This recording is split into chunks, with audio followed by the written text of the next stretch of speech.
Hey everyone, Jeff here from besttechie.com, and this is Techie Bites episode 76.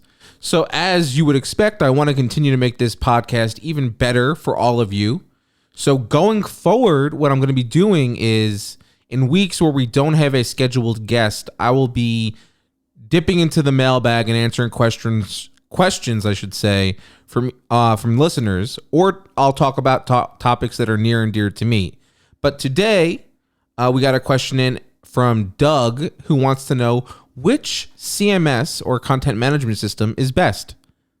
Let's dive in. So one of the things you need to know about CMS is content management systems, and we've talked about this on the podcast quite a bit, actually, in a very recent episode with Jason Bade, the co-founder over at Pico. And content management systems allow you to build out, and host your content in a variety of different ways. So you can do video, you can do photos, you can do text, you can do all of them. And basically there's a few different systems out there that I like. Two in particular are my favorites, and we'll talk about them right now. So the first obviously is WordPress.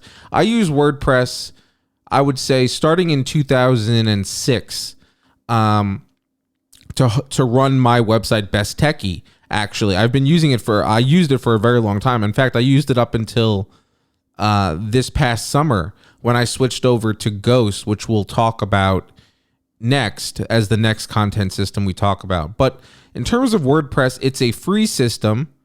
It's a really good content management system. The problem is it's gotten a little bloated over the last few years, in my opinion. And that's because it's trying to be all things to everyone, which is not always, as we found out by, and listening to these episodes, the best result doesn't always come from that. So that being said, it does power WordPress. Does power almost 30% of the web. That's incredible. That's a lot of websites to be running on. Now, that has benefits, right? The fact that WordPress is so ubiquitous online means that there are obviously a lot of people who provide support for it or who develop for it in some way, whether it be plugins, themes, things like that. So the ecosystem is extremely big. It's really large. There's a lot of different sites dedicated towards selling WordPress themes and plugins. WordPress even has its own repository of plugins. There are businesses built on top of WordPress. So it's a very massive kind of ecosystem. Now, as I mentioned, it's gotten a little bloated in recent years, and there are drawbacks to installing a ton of plugins on a website. And those drawbacks, which I've covered and talked about a lot in the past, specifically relate to the fact that the more plugin software you're running on your website, the more things the website has to load for the reader, for the person who's visiting your website, which means that what ends up happening is the page slows down. It's not loading as fast, which means that people may not sit and wait for it to load if it takes too long, or they could be completely turned off by that, or they'll wait. But then, well, I guess if they wait, that's pretty good. But chances are they won't, because most people on the web don't wait around for really slow websites to load. They'll go back to their search results or wherever they came from, and they'll click on the next link. So you cannot afford to lose visitors to slow websites. And also Google has been talking that about penalizing sites for slow loading, or at the very least you'll see some kind of impact potentially in the search results, which is a problem if you rely on Google search for as a way to drive organic traffic to your website, as most sites do, as I do. That being said, WordPress is highly respected in terms of the platform. It's a great platform. It's free to install, but you typically require some kind of hosting, whether you do that through WordPress, which I don't typically recommend. And you're better off kind of finding your own individual web host, which is a whole other topic we could talk about. But to keep it the conversation going in the right direction here, let's stay focused on WordPress and not hosting. But you will need to find a separate host to host your WordPress site. And there are a lot of really, really great sites out there. I just got in touch with the guys at rocket.net, and they're building a great WordPress hosting platform. I can provide links to that, obviously, in the show notes for this episode. And also, there's other websites out there, WP Engine, if you're looking to spend a little bit of money. Frankly, Rocket, I was really impressed with their prices and their offering, and they help. Basically, they do a whole bunch of back-end stuff that you really want to have nothing to worry about. You don't want to have to worry about if it's you. I've been there. I've dealt with all that back-end stuff, and it's a real hassle. Trust me on this. You're way better off letting a company like Rocket essentially tweak and customize and make all the settings the right settings, the ones that you would want for optimal speed and loading and things like that. So these guys, they do that. Other sites do it too. There are so many hosts out there that are now coming to be specialized WordPress. I named a couple. There's obviously also other hosts out there that are large hosts like Bluehost and DreamHost, and GoDaddy also has hosting. I typically recommend you don't go with those. And again, I don't want to talk too much about it, but just I typically recommend against it. Look for a more kind of specialized host. Nonetheless, let's move on. Let's talk a little bit about a different content management system, which I just started to use, which is called Ghost. Now, Ghost, I like a lot. I'll tell you why. It's so simple. It hasn't been around as long as WordPress, for example. So there's less bloat, kind of, in the code. Less technical debt that they're dealing with, which is always good. And if you're looking to build a membership-based business or subscription-based business, it's actually a really, really good choice because it has built-in membership functionality and built-in Stripe integration, so you can easily take payments from members who sign up on your site right out of the box. Essentially, it's very, very nice. Now, the thing about Ghost is there's two kind of ways you can handle running it. One is by buying something called Ghost Pro, which is their own hosting service. And its pricing starts at $29 a month, billed annually, $36 a month if you bill it monthly, which is, it's a little bit pricey for what you get, in my opinion. There are limitations if you go this route through Ghost Pro, in the sense that you can only have, on the starting plan, you can only have 2 staff users, meaning 2 people who can publish content actively, and only up to 1,000 members, which is which is fine. Look, if you're just getting started, you're just getting off the ground, that's a fine solution for you. If you don't have an existing member base, there's really nothing to worry about here. That being said, there are other plans that they created to support existing membership bases that you can build on from, and obviously have more staff user accounts.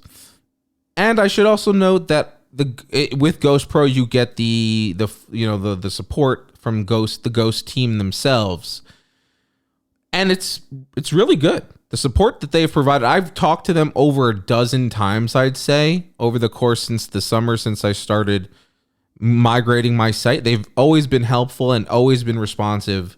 So I really have nothing bad to say about their support. I think it's actually pretty good. On a related note with the hosting, though, you can also self-host Ghost, which is a great solution if you don't want to worry about restrictions on staff users or number of members. But again, remember, you need to host everything yourself, and you also need to have some kind of mail system. There are Mailgun's a good one. That's the one that the Ghost Pro accounts are run on. But it's just less of a headache, less of a hassle if you don't, if you choose to go with Ghost Pro, which is what I did. I went with their middle plan, which I found to be effective for Best Techie, and I went with their lower plan for literally Ev, which we're just getting up and running, so it made sense. On a final note, I'll say that, the Ghost CMS is really good, as I mentioned, if you're looking to build a member-based system. There's not as much plugin support out there. In fact, there is none. That you can't really go out and build a plugin for it. At least that I found a way to do it. They have a pretty okay starting theme directory that has a lot of really high quality themes there, and they're constantly adding more, and a lot more people are starting to develop for Ghost. In fact, when I got started with Ghost, one of the people I ran into was Dan Rowden, DR on Twitter. He's an awesome developer, and he's created a lot of little side projects, and one of them that he started is called On Gloat, which is just a managed Gloat hosting service that he's created that is a reasonable fee. It's like $150 something a year. It's like comes out to like just over $15 a month, and he'll set up and manage your Ghost installation, and you don't have to worry about any of those limitations. That being said, if you are planning a lot of traffic, then you may want to consider scaling up his solution for or building something out yourself. It's all up, it's all a trade-off, really, is what it comes down to. I didn't want to have to deal with that hosting stuff after having dealt with it for so long, managing servers for the site. But yeah, so the options are there for you when it comes to Ghost as well as WordPress. Now, one of the other ones that I wanted to talk about was Squarespace. Now, Squarespace, I think it's kind of like they position themselves in a very weird place. They want to be like WordPress, but they're not WordPress because they're not nearly as big as WordPress. That doesn't mean their platform is bad, though. It's not. They recently added some membership functionality. I haven't personally tested it myself, so I don't know all the details behind it. But they also recently added SEO tools to the platform, which are nice additions. Nice to see them that they've added them. But if you're already if you're already looking at other solutions, Squarespace is, in my opinion, not the ideal solution for most businesses. That being said, there are certain types of businesses that I do think can benefit from using a Squarespace, from building on the Squarespace platform, and those typically are businesses that revolve around like photography or design, because they have some really great themes on Squarespace that are beautiful, and like they focus on the design, the photos of the products and things like that. So if you run a site where photos are a key part of your business, for example, like a photography business, like I said, or if you sell unique products online, or if you're a creative agency type business, then Squarespace may be a good bet for you, actually. But really, it's not my favorite platform, but it is an option out there. And if that's what the type of business you're looking to build, then it may be the best solution for you. Pricing, again, I'll mention, starts at $12 a month, but realistically, based on the plans, you really should be looking at least at the $18 a month plan. And that's if you pay annually. If you pay monthly, month to month, the plan, that same business plan that they call it, is $26 a month. Now, the last CMS Dan, I don't know where that came from. The last CMS, Doug, that I want to talk to you about is Wix. Now, Wix is a really great no-code solution. I've reviewed Wix in the past. It is what it is. Is really what it comes down to. It is what it is. But it's a no-code solution that essentially means all of their features and functionality is essentially drag and drop. So if you know nothing about web design and you're looking to just put up a simple website for your business, like if you have a restaurant or a real estate office or something, or even just put up a landing page, Wix is a good bet. It's pretty inexpensive. Its pricing starts at $14 a month. Otherwise, I'd recommend sticking with WordPress, Ghost, or Squarespace. If you had to ask between the three, I'd say it's really, for me, between WordPress and Ghost. Obviously, I'm using Ghost myself right now, and since making the switch, I'm happy with the switch. I think that ultimately the switch that I made was beneficial to the site because it allows me now to focus more on the content, not so much worry about the server end of things. But not just that, I was constantly always having to experiment with different plugins on WordPress to try and get the site speed to be the way I wanted it to. I just felt that I was so distracted from actual content creation that it just didn't make sense to stay with it. And so that's why I made the switch to Ghost. And I think ultimately, in the end, I think Ghost is going to be in the long run the best bet. Now, at the end of the day, though, you need to identify what you're looking to accomplish with your site, and then use the information that I've just provided to you to make the best informed decision you can make. And that comes down to what kind of business you're looking to build affects which platform you're going to buy. Essentially, and that's how I would recommend you pick. So Doug, I really hope that helps, and thanks for writing in. And I'm going to be doing these each week, as I mentioned. Is when we don't have a guest, we will be picking questions from the mailbag or talking about topics that are important. And if you have a question you want it answered on this podcast, feel free to send me an email, jeff@besttechie.com, with your question. I'm happy to address it. And thanks for listening. We'll see you next time.